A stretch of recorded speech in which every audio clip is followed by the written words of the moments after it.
É curioso como a mesma sociedade que nos nega o direito de existir é a mesma que se sente no direito de fiscalizar os nossos corpos quando a gente finalmente encontra uma forma de ser. Eu sou Tainá Ponciano e hoje eu vou falar com vocês sobre a fiscalização da materialidade dos corpos de pessoas trans e como isso acaba matando mais pessoas trans. Vem comigo.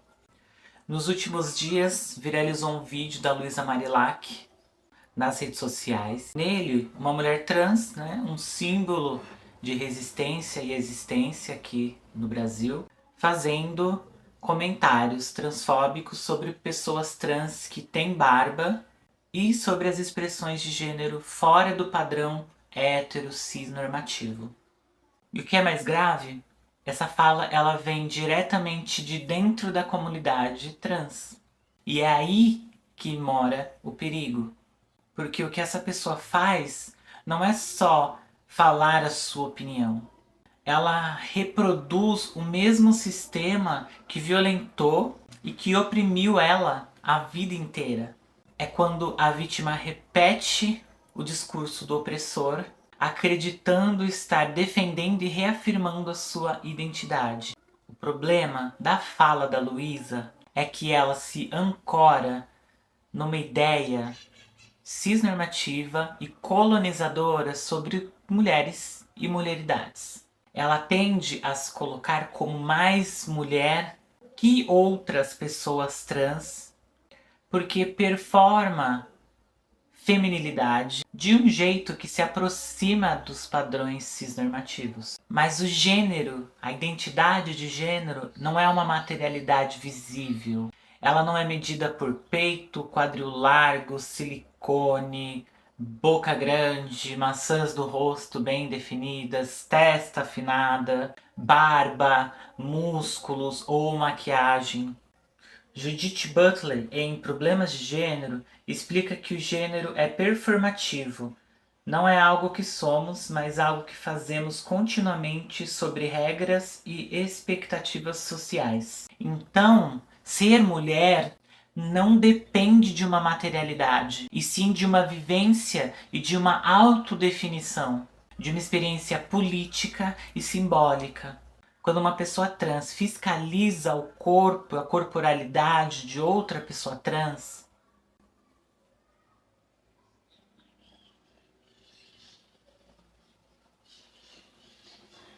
o que está fazendo é reproduzir o olhar do sistema cisnormativo e patriarcal, que criou e cria ainda essas normas. E existe um nome para isso: fiscais de materialidade.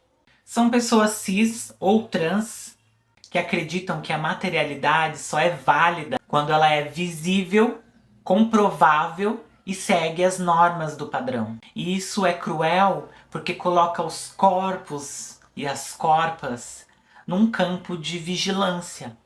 E essa mesma vigilância acaba deixando essas pessoas trans em risco. A partir do momento que uma mulher trans, uma travesti, um homem trans acredita que precisa se enquadrar em um modelo para ser reconhecido, essas pessoas estão se colocando em risco.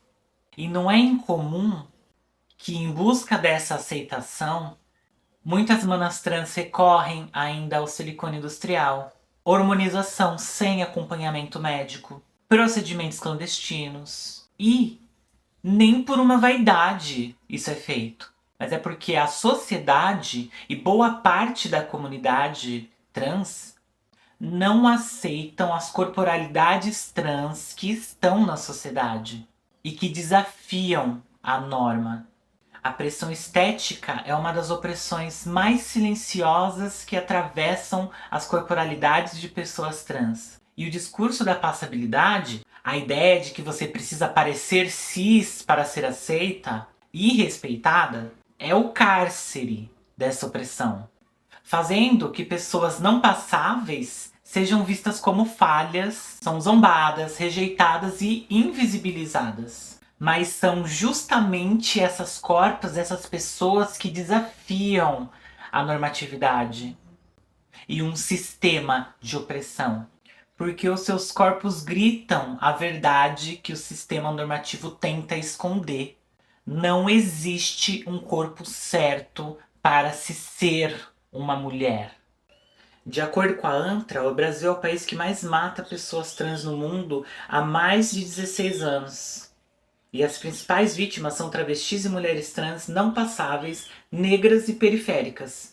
Ou seja, são aquelas pessoas que estão muito longe ainda dessa tal passabilidade branca, cis, heteronormativa de ser e estar mulher. Esse dado mostra que a gente não tá só falando de estética. Estamos falando da vida e da morte. E discursos como este da Luísa reforçam a exclusão e o risco.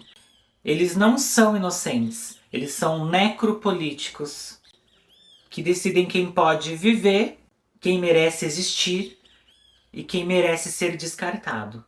O que linka muito também essa fala dela com um grande movimento aí dos movimentos LGB sem a sigla T, que também são pessoas gays, lésbicas e bissexuais, reproduzindo a cisnormatividade, incluindo pessoas trans e travestis de uma luta que elas mesmas começaram e iniciaram.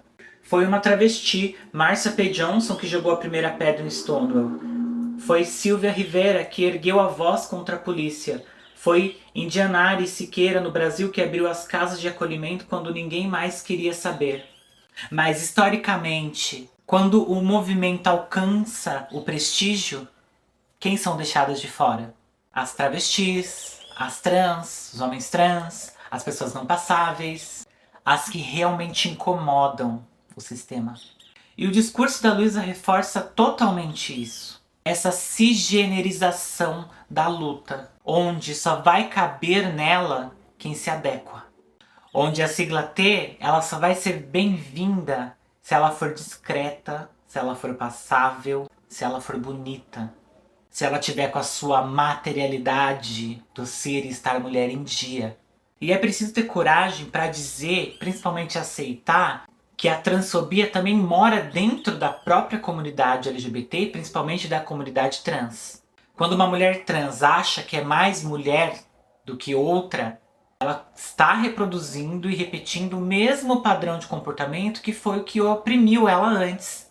Ou que também acaba oprimindo ela, mas ela acaba nem percebendo porque ela se acha tanto mulher a ponto dela negar que exista ainda algum resquício de preconceito na vida dela. Como diz Paul B. Preciado, o gênero é uma tecnologia política. Ele serve para controlar corpos. E quando reproduzimos essa lógica de hierarquia entre nós, estamos também reforçando as mesmas estruturas que nos matam e que ainda querem nos matar. Berenice Bento, pesquisadora brasileira, já alerta que o corpo trans não é um erro de natureza. Ela é a prova viva de que o gênero é uma construção. Então toda tentativa de querer padronizar o que é ser e estar uma mulher trans, um homem trans, numa sociedade, no fundo é um ato de apagamento político. E esses discursos, eles não ficam só nas redes, não. Eles têm efeitos efetivos e concretos.